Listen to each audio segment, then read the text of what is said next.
Salut les petits clous, dans le monde de l'alchimie et aussi dans la pop culture, il y a un nom qui est très connu, Nicolas Flamel. Alors quand on entend ce nom, on a tout de suite envie de penser à un vieil alchimiste mystérieux en train de concocter l'élixir d'immortalité dans un sous-sol voûté éclairé à la bougie. C'est une image fascinante, bien installée dans notre imaginaire collectif, mais qui n'a pas grand-chose à voir avec la réalité historique.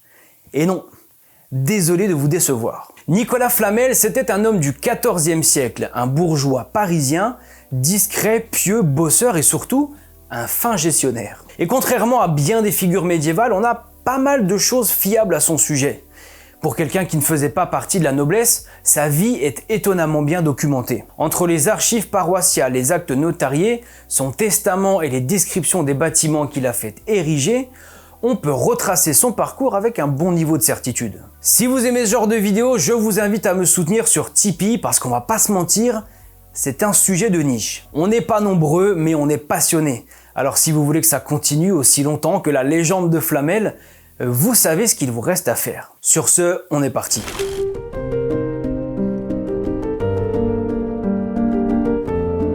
Nicolas Flamel serait né vers 1330 ou 1340, peut-être à Pontoise. Alors oui, je sais, ça fait beaucoup de conditionnels, mais on sait peu de choses sur sa naissance et son enfance. Il traverse des décennies mouvementées à une époque où survivre relevait déjà de l'exploit. En 1348, alors qu'il n'a pas encore 10 ans, la peste noire ravage l'Europe. À Paris, la moitié de la population disparaît en quelques mois.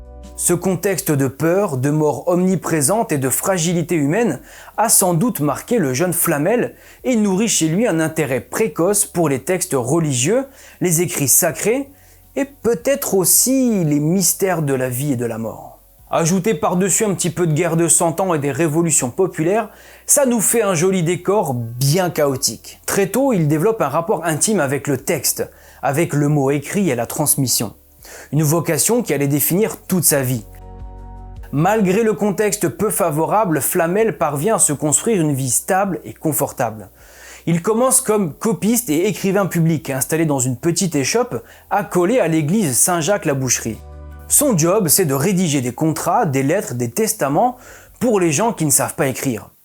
Autrement dit, la majorité de la population à l'époque. Grâce à son travail, il gagne la confiance des notables, s'intègre dans le tissu économique du quartier et finit par acheter une maison à l'enseigne de la Fleur de Lys, au coin de la rue Marivaux, une rue qui porte aujourd'hui son nom. Il devient libraire juré, c'est-à-dire qu'il prête serment à l'Université de Paris, ce qui lui donne un statut à part et lui permet d'échapper à un certain type d'impôt. Ah ben oui, mais bon, faut bien trouver des combines à un moment donné, hein. Et oui, mais Dubaï, ça n'existait pas à l'époque. Vers 1370, Nicolas Flamel épouse Pernelle, une femme 2 fois veuve, probablement née à Paris quelques années avant lui. On ne sait pas grand-chose de sa jeunesse, mais ses 2 précédents mariages laissent penser qu'elle était bien insérée dans le tissu social de la capitale. Son nom complet pourrait avoir été Pernelle Chapon, et selon certaines sources, elle aurait hérité d'un patrimoine conséquent provenant de ses premiers époux. En tout cas, elle n'est pas une simple figurante dans l'histoire de Flamel. Elle est active, impliquée et probablement aussi fine et gestionnaire que lui. À partir de là, il se passe quelque chose. Le couple n'a pas d'enfants, alors ils vont faire fructifier leur argent en investissant dans la pierre. En 1372, ils rédigent un legs mutuel devant notaire. Ce document, qui sera renouvelé plusieurs fois, montre qu'ils entendent gérer leur fortune à 2. À partir des années 1380, le couple commence à utiliser sa fortune pour financer des œuvres religieuses et en 1389, Flamel fait décorer une arcade du cimetière des Innocents, rue de la Lingerie. On y voit ses initiales, un poème, des inscriptions religieuses, bref, un message spirituel gravé dans la pierre. La même année, il finance aussi la restauration du portail de Saint-Jacques-la-Boucherie, avec une représentation de lui et Pernelle en prière. Quand Pernelle meurt en 1397, Flamel ne ralentit pas. Il fait reconstruire le portail de Sainte-Geneviève-la-Petite, finance des chapelles, fait ériger un tombeau pour sa femme au cimetière des Innocents et multiplie les donations. En 1407, il fait construire une nouvelle arcade décorée de sculptures religieuses et allégoriques. Anges, dragons, scènes de résurrection, autant d'éléments que les alchimistes de l'époque, et surtout ceux des siècles suivants, vont interpréter à leur manière. Mais ce n'est pas tout, il fait aussi bâtir des maisons pour loger les pauvres. D'ailleurs, celle de la rue de Montmorency existe encore aujourd'hui. Sur sa façade, une inscription invite les habitants à prier pour les âmes des morts. On y retrouve aussi ses initiales gravées à côté de figures religieuses. Flamel possède alors plusieurs maisons dans Paris et aux alentours. Certaines rapportent des loyers, d'autres sont laissées à l'abandon, mais l'ensemble forme un patrimoine plutôt solide. Et c'est ça son vrai secret. Une vie disciplinée, une bonne gestion et de la stratégie immobilière. C'est pas compliqué, si Flamel était encore en vie, il aurait probablement acheté du Bitcoin. Oh purée, mais ça se trouve c'est Satoshi Nakamoto. Il meurt le 22 mars 1418 et est enterré à l'église Saint-Jacques-la-Boucherie. Sa pierre tombale, récupérée à la Révolution, alors qu'elle servait d'étal à légumes, est aujourd'hui visible au musée de Cluny. Elle mentionne ses dons aux hôpitaux, aux églises et aux œuvres caritatives. Dans la description de Paris de 1434, Gilbert de Metz parle de Flamel comme de l'écrivain qui faisait tant d'aumônes et d'hospitalité. Et dès 1463, un témoin déclarait qu'il était en renom d'être plus riche de moitié qu'il n'était.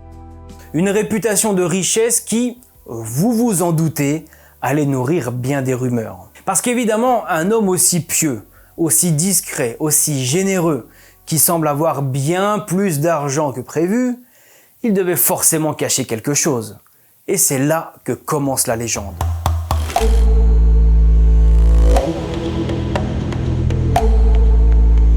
Nicolas Flamel est mort en 1418 et pourtant ce n'est que le début de sa véritable histoire. Car très vite sa mémoire s'échappe des registres de notaires pour s'inscrire dans une toute autre tradition, celle de l'étrange, du secret et du sacré. Et pour comprendre comment un bourgeois du Moyen-Âge est devenu un maître immortel de l'alchimie, il faut regarder du côté de ceux qui, bien après sa mort, ont réécrit son histoire. Tout commence au XVIIe siècle. À cette époque, l'Europe est traversée par un renouveau d'intérêt pour les sciences occultes.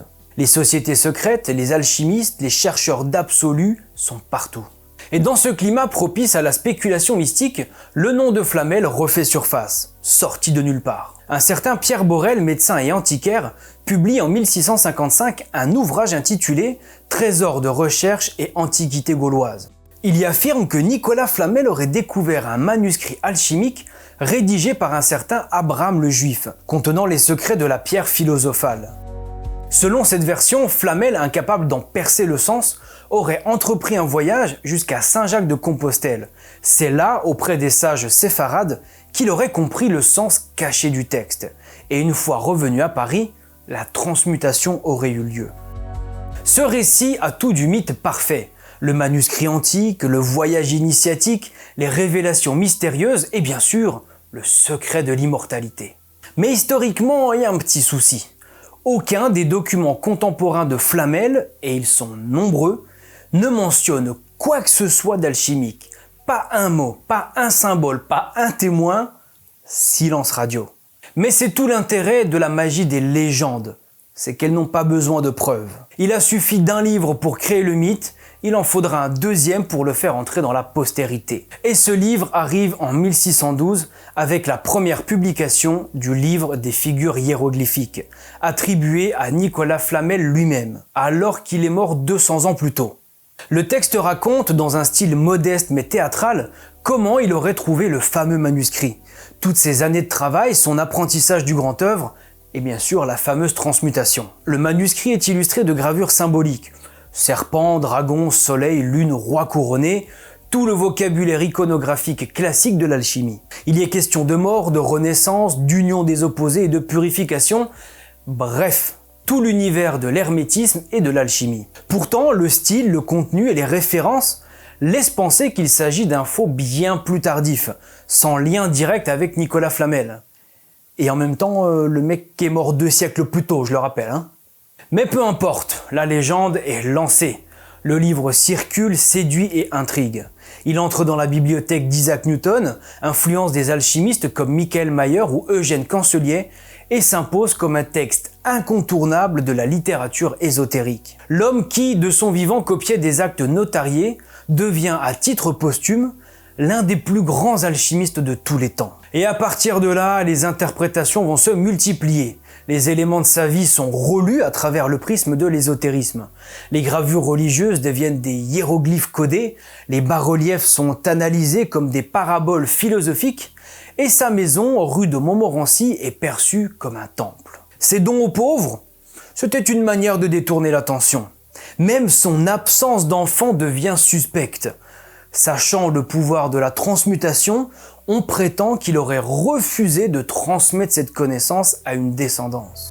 Les occultistes du 19e siècle, à commencer par Eliphas Lévi, ne manquent pas d'ajouter leur pierre à l'édifice.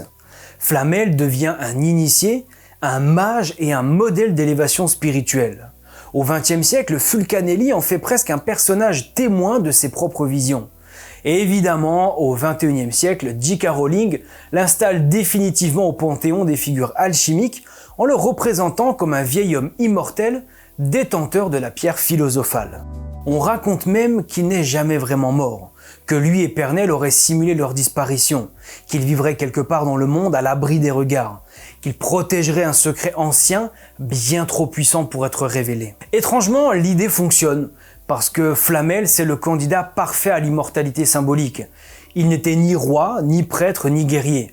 Il était discret, modeste, pieux et riche, mais sans ostentation. Il ne faisait pas de vagues, il n'a pas laissé de scandale, il n'a pas eu de descendance. Il y avait juste assez d'ombre pour que l'imaginaire s'y glisse. Ce bourgeois parisien est devenu maître malgré lui. De copiste, il est devenu alchimiste et de philanthrope, il a pris le chemin des immortels. Alors que, historiquement, il n'y a vraiment rien dans sa vie qui peut laisser penser que ce mec était un alchimiste, voire même qu'il s'intéressait à l'alchimie. Voilà les petits clous, il faut toujours être prudent quand on lit certaines choses dans les milieux ésotériques, parce que parfois le mythe prend le dessus sur la rigueur historique et on finit par croire un petit peu n'importe quoi. Je vous ai fait une version relativement courte, mais si vous voulez approfondir le sujet, vous avez toutes les sources nécessaires en description. Ciao.